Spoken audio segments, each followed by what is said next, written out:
পরশমণি,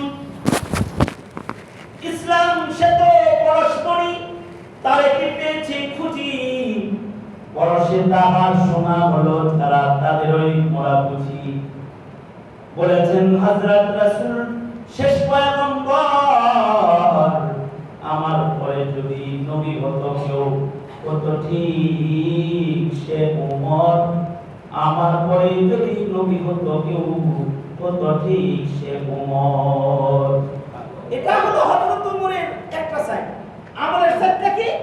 আমলের সাইড হলো ওই যে আল্লাহর রাসূল বলে, আয়েশা তুমি প্রশ্ন করলে আকাশের তারা গোনা যাইবো না, যাইবো না, তো কারণ নেকি গোনা যাইবো না এমন আছে নাকি উম্মতে? নবীজি বলে, আয়েশা আকাশের তারা যেমন মানুষ গুনতে পারবে না, আমার উম্মতের একজন নেককার আছে যার নেকি ফেরেশতায় গুনে শেষ করতে পারবে না। তার নাম কি? তার নাম হলো ওমর বিন খাত্তাব। সুবহানাল্লাহ, সুবহানাল্লাহ। কোথায় ওমরের সেই হালত? আর মেজাজের হালত কি? মেজাজ হলো ওহীর মেজাজ, যা ওমরের মুখ দিয়ে বেরোয় আসমান থেকে কোরআনের আয়াত ওইটা নাযিল হয়। সুবহানাল্লাহ। মেজাজ ওহী।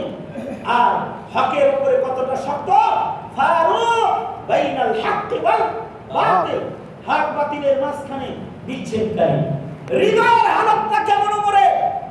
ওমরের হৃদয়ের হালত হলো আল্লাহর রাসূল বলেন যে সব নবীর উম্মতের ভেতরে নবীর জন্য একজন মুহাদ্দিস আছে, আর আমি মুহাম্মাদের জন্য সাল্লাল্লাহু আলাইহি ওয়াসাল্লাম আমার উম্মতের ভেতরে আমার একজন মুহাদ্দিস আছে। মুহাদ্দিস কাকে বলে? মুহাদ্দিস বলা হয় যারা হাদিস পড়ায়, আর মুহাদ্দিস বলা হয় যার হৃদয়কে আল্লাহ আল্লাহর কথা ভাবার জন্য পাত্র হিসেবে পরিণত করে দেয়। সুবহানাল্লাহ। তার মানে উমরের হৃদয়ে রবের কথা সরাসরি আসে। আর দৃষ্টি শক্তি কি আপনার আমার মতো এই যে দেয়াল পর্যন্ত না, ওসিউন নাজার, যে মসজিদের মিম্বরে দাঁড়ায় শত শত মাইল দূরে ডাক দিতেছে, ইয়া সারিয়া আল জাবাল, পাহাড়ে তাকাও। শত শত মাইল দূরে হযরত সারিয়া যুদ্ধ করতেছেন, আর ওমর এখান থেকে দেখতেছেন আর ডাকতেছেন। ওমরের ডাক মতো সারিয়া ঘুইরা যুদ্ধ করে বিজয় অর্জন করে বিজয়ের মালা পরায় মদিনায় প্রবেশ করেছে। সুবহানাল্লাহ। হ্যাঁ, ঈমানের এত জোয়ার বাটা নাকি যে 10 মিনিট আগে বললো, 2 মিনিট আগে বললো জানের চাইতে বেশি মহব্বত করি না, 2 মিনিট পরে কয় জানের চাইতে বেশি মহব্বত করি। বিষয়টা কি তাই? না, বিষয়টা তাহলে কি? ওমরের ঈমান আগেও যা ছিল এখনো তাই আছে। ওমরের হৃদয়ে আল্লাহর কথা এলকা হয়, তাই আল্লাহ তাআলা প্রশ্নটা ওমরকে দিয়ে করায়া জমিনের উপরে নবী প্রেমের সীমানা চিত্র শিখাইবার একটা নাটক সাজায়া সারা দুনিয়ার মানুষকে চোখের আঙ্গুলি দিয়ে দেখায়া দিয়া কয়, জীবনের চাইতে বেশি মহব্বত নবীজিকে না করলে ঈমানদার হইতে তোরা পারবি না আমার কাছে, পারবি না। এ কারণে নবীর দুশমন ইন্ডিয়াতে নাকি পাকিস্তানে নাকি আমেরিকায় এটা তাকায় দেখার সুযোগ মুসলমানের নাই। যেখানে নবীর দুশমন আছে তার সাথে মুসলমানের কোনো সম্পর্ক থাকতে পারে না।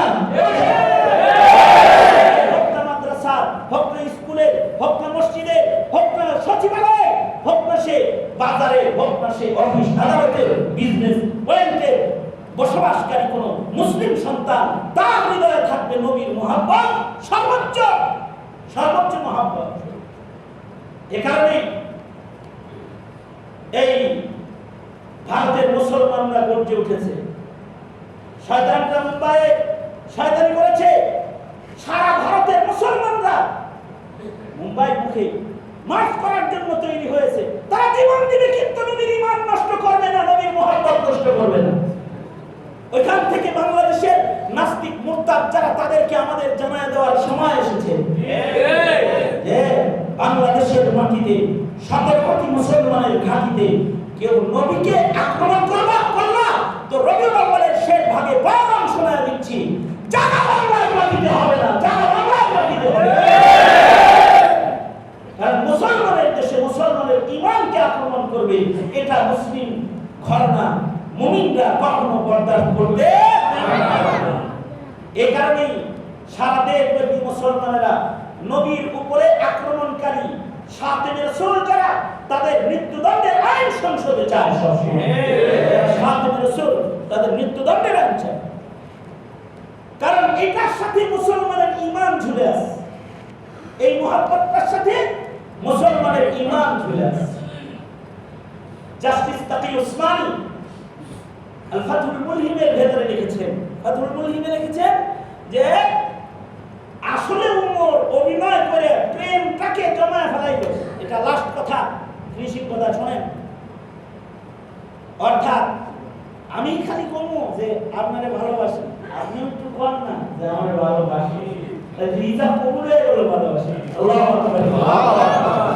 উমর তো নবীজিকে ভালোবাসি, জানের চাইতেও বেশি ভালোবাসে উমর নবীজিকে, সন্তানের চাইতেও বেশি ভালোবাসে। হযরত উমরের সন্তান একদিন হযরত উমরকে বলতেছিলেন যে আব্বা, আল্লাহ বাঁচাইছে আমরা দুজন মুসলমান, যদি আমি মুসলমান হইতাম